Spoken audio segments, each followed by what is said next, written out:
Are we live? Are we live? Looks like we're live. Woohoo!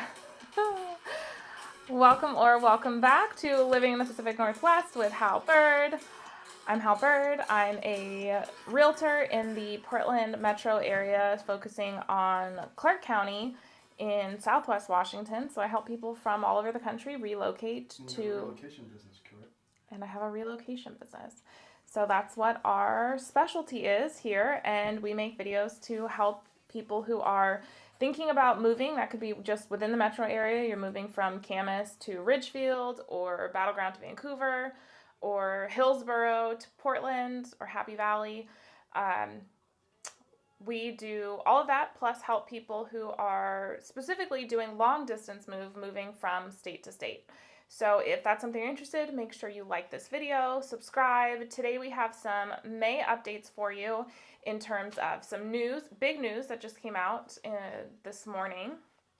And we also have some events for you to check out. I have a lot of potential clients that are traveling here to do exploratory trips this month. And so I want to share some of the different events that are out there that you guys can check out while you're in town. And we'll do a little bit of my style of a market update, and then I want to share something that Jarrett and I found. So that's what I have in store for you guys today. Let me know in the comments if I'm coming through loud and clear, if my stream is strong enough. Is your stream strong? It says YouTube is not receiving enough video to maintain smooth streaming. I don't know what to do about that. So if you are thinking about buying, selling, or investing, you can text me or email, call, however you prefer to get in touch. Thank you. Thank you so much. I got a comment that says, you look great. I got my sundress on. It's summer. And Jared's not so happy about the summer. And sound great. Perfect. Thank you for that. Okay, so let's jump into what the big news was that just came out, because I think this is going to be very relevant, especially if you're thinking about moving from Portland to Vancouver, if you're debating between living on the Oregon or the Washington side of the river. I'm like my own news crew here. There we go. So Kotek, that is, she is the governor of Oregon. She just told Oregon Department of Transportation to pause all the tolling plans. There was a huge bill that came out with like 30 sponsors that was suggesting that they pause all tolling. Well, tolling hasn't started, but that they pause the start of tolling until 2026. Originally, we were supposed to start having tolls on the bridges, the I-5 and 205 bridge, as early as next year. And now, and I guess if someone's watching the long replay, next year being 2024. So this is big news, and it's funny because one of the things Jarrett and I discovered that I'm going to share with you at the end of the video, we were talking to someone and they were saying, oh, you know, the major players when it comes to tolling have all said, like, no, they've all put the kibosh on it. And I was like, oh, okay, like just, you know, listening to what someone was sharing. And then lo and behold, the next day, this news comes out. So I thought that was interesting. He really has the inside line. So that's all over the news today in Portland. I would say it's definitely good news for those who are opposed to a toll. I don't think we're out of the woods yet in terms of there not being any tolls at all. I think the tolls are going to exist in some way. From what I'm hearing, they're going to be anywhere from 40 to 60 cents on off-peak hours each way, to up to $2 during peak hours. And it's not just the I-5 bridge and the 205 bridge going over the Columbia River. There are other bridges in Oregon, like around Oregon City in the greater Portland area, that they are going to be tolling. So thank you, Oregon, for the tolls. I'm sure that all the Vancouver commuters and those of us who like to go into Portland really appreciate it, at least the pause. So that's the big news coming out of Portland. Now, on the Vancouver side of the river, I did want to share a little bit of some changes in the market, because I think what I'm seeing with some of my clients, and if you watched the last I think it was the last live stream, I shared some of the example offers that my clients had put in, and some that were sellers who didn't have to sell. They would like to sell, but they don't have to, and how much they held to their asking price and were not willing to negotiate because they know that they could turn around and rent it. And then I also shared some examples of being in multiple offer situations. So I had yet another client, different than the client from the last examples, who put in an offer on Sunday. Monday. We went to the open house Sunday, and one of the things Jarrett noted, we had just done a bike ride, and so we literally had the bikes like on the car. We're coming from a bike ride, met my clients at the open house, and he was in the car, and he noted that almost all of the people that were coming out were like young couples. He was like, it could have been like an episode of Portlandia. And it was a very popular open house. So there were tons of people in and out. So that's one indication of a lot of activity. And the offers on that house were due Monday at 5 p.m. We submitted our offer before the deadline. Then we got an email a couple hours later that said, we've got 10 amazing offers on the property. If you want to adjust or change anything in your offer, this is our call for final and best, which my clients and I already discussed submitting our best and final offer because they had already asked for that, but then they asked for it again after getting so many offers. And then we found out on Tuesday, yesterday, that my clients were not successful.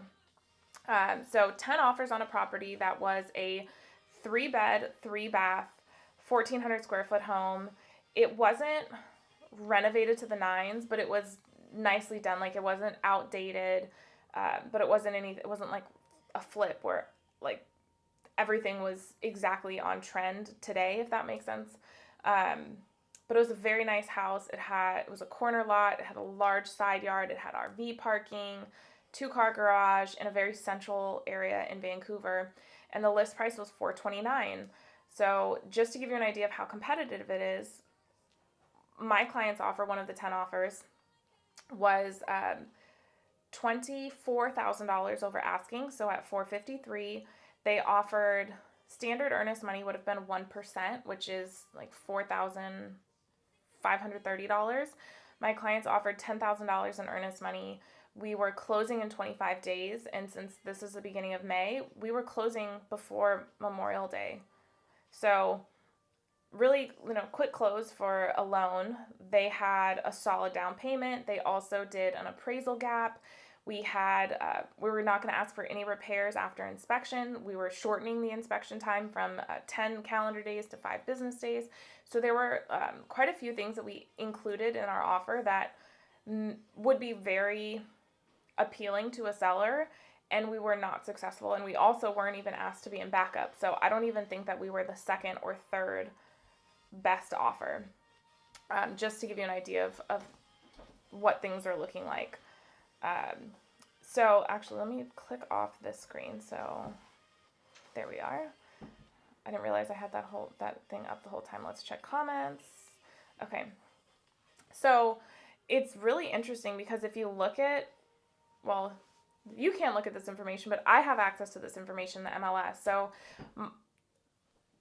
market-wide stats haven't been released for April yet. It normally takes a couple days, but I know how to pull them myself so that I can get up-to-the-minute information. It's one of the things that I like doing when I'm actively working with a client, especially when we first start looking, so they just understand the landscape. Because if you start, like, let's just say you're starting to look at the end of May. Well, the most recent stats that the MLS and most brokerages have published are only going to be for April. And so unless your agent is going to go and pull the most recent data, like if you're starting to look at the end of May, I'm going to pull data from May 1st to, let's say, the 26th, whatever day we start looking, so that you can get an idea what the most recent stats are.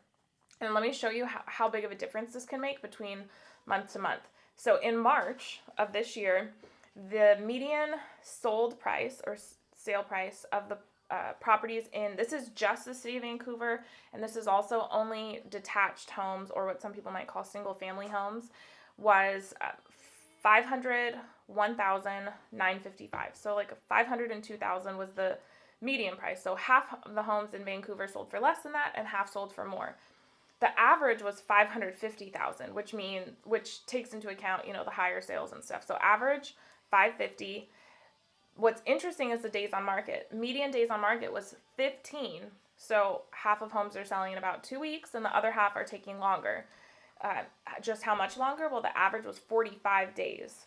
So that kind of gives you a perspective on, I like looking at the median and the average to get more context, because the average sometimes doesn't tell the full story. If you only look at the average days on market of 46, you might be looking at that and thinking, well, I'll just wait to see like what happens in the first 30 days of this house. But if you know that the median days is 15, that means half of houses are going to go in 15 days. So if you see a house you like, you might need to move sooner. So that data can inform your decision, and that's something you should discuss with your realtor.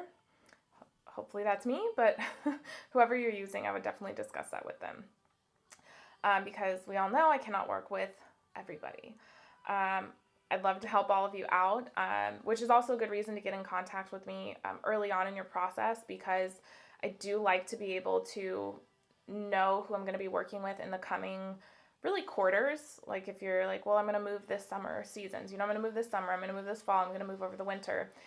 It really helps me be able to plan my client load so that I can take on new clients and also give everyone the attention that they deserve. So going from March, average sale price in March was $550. Average sale price in April, $571,900. So $572,000.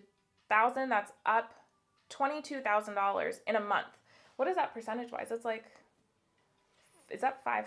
I can't do math right now. Almost 5%, yeah, in a month.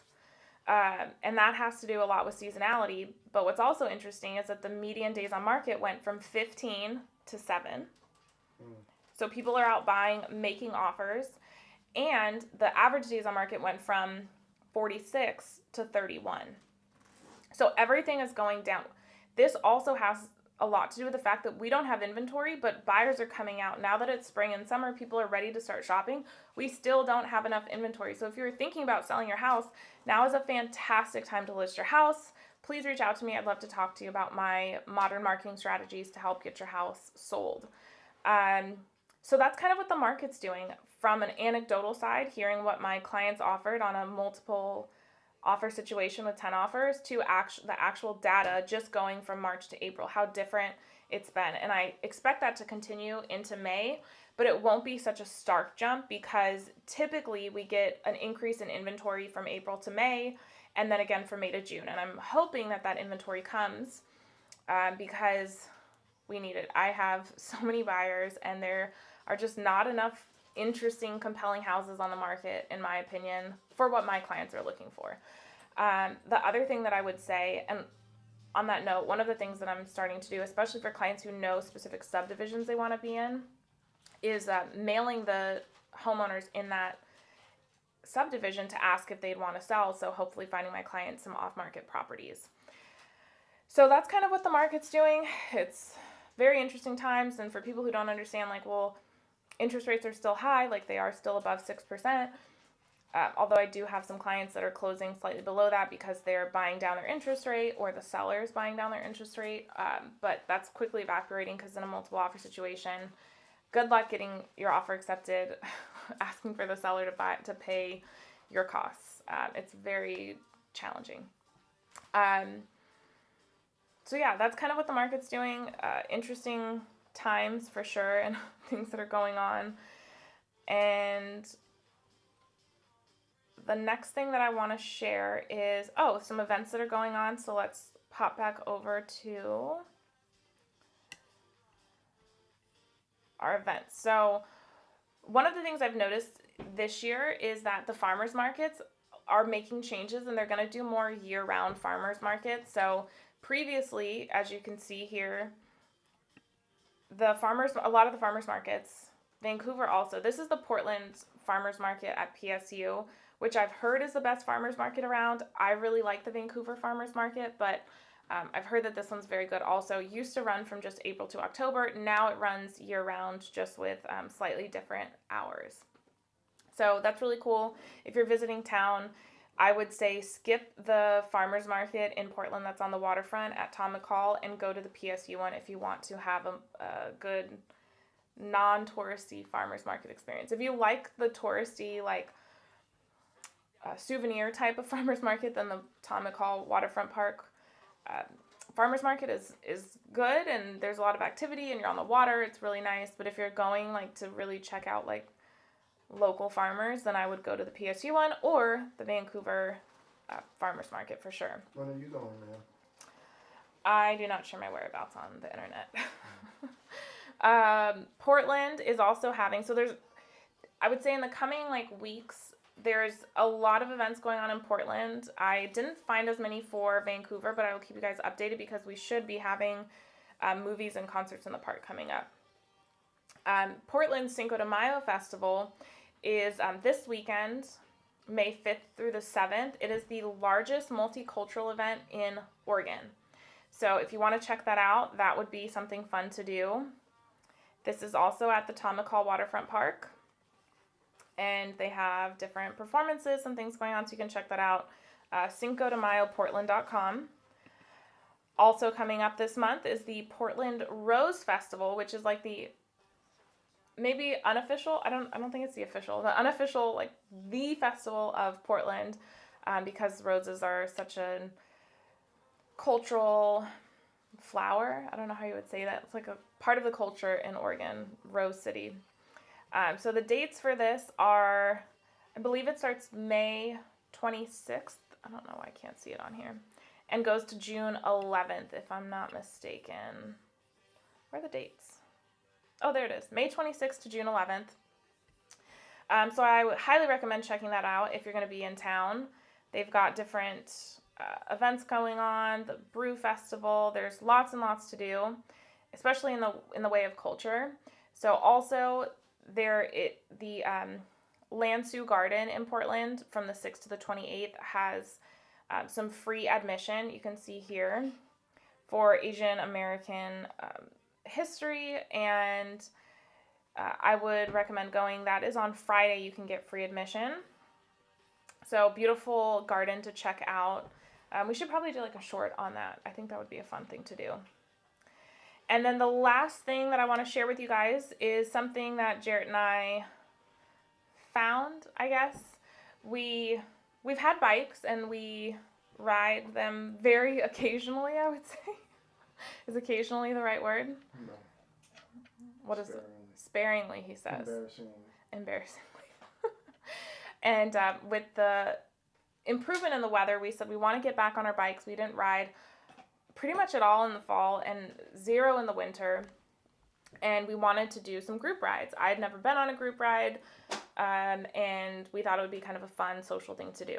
Going back to what we talk about, that this area has groups and events for every interest. And so we stumbled upon... And it's a great way to make acquaintances if you're new in town and don't have friends or family. Yes. So we stumbled upon the Vancouver Bicycle Club, and they have rides going on almost every day of the week. I would probably say they have, about 20 to 25 rides a month, it seems like. Yeah, they have actually multiple rides going on, I can just show their calendar. Yeah. So it looks like Mondays is, there's a Columbia Gorge Explorer trip. Are you going on a 4-day tour? I'm not sure my whereabouts on the internet, apparently. So lots of events going on, different rides for different paces, and some are flat, some are hilly. And so we've done now 2 rides with the group and really enjoyed ourselves. So if you are relocating here and you're like, I don't know what to get into. If you like to bike, if you like to play board games, if you like to run or hike or knit or join a book club, bird watching, geology. What else have we done ourselves? Cooking. Oh, we went to a sewing class at the sewing class at the Vancouver Library. We went to a bartending class. There's all sorts of things. Pole dancing class? No pole dancing. Oh. That we have not done. Although I'm not saying that we would be opposed to it. Would you ever do that? What? Like a pole fitness class? You can't say that on the internet. No, he says. He says no. Cool for that, baby.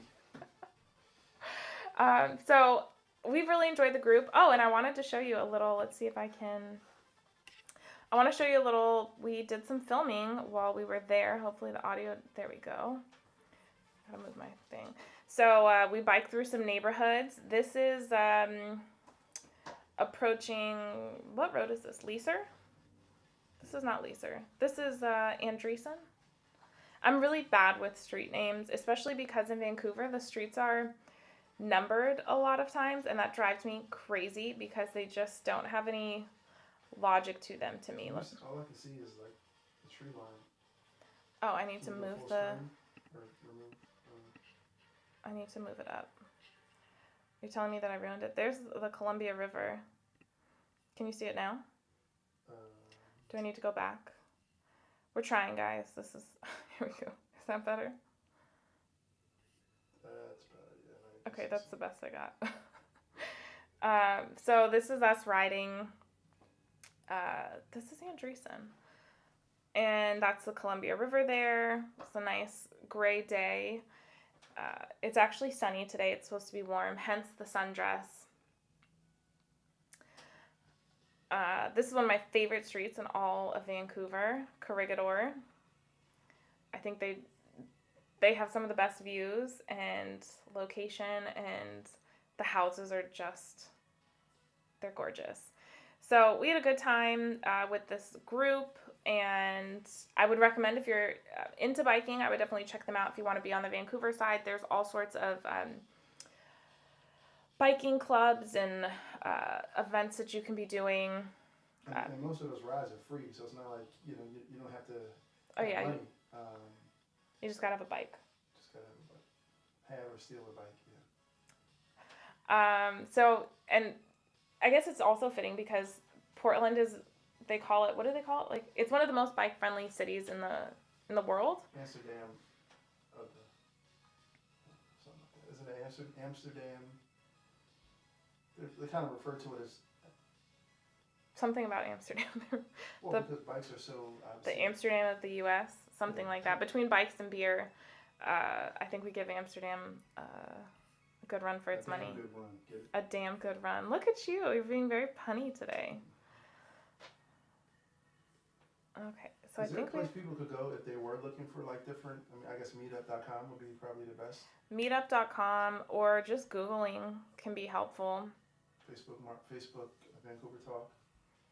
Oh yeah, Vancouver Talk. There's a link to our Facebook group, our local Facebook group, in the description. So that's kind of what we had for you. We wanted to share the tolling news, some of the market updates, some events that are going on, and then tell you about the Vancouver Bicycling Club that we found and have enjoyed some rides with. So hope you guys enjoyed this live. We're wrapping up in the amount of time that I would like to, which is not a 45, 50-minute live, although I appreciate you guys for rocking out with us when we do that.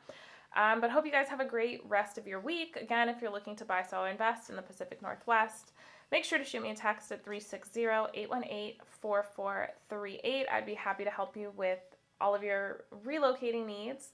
Until next time, ciao.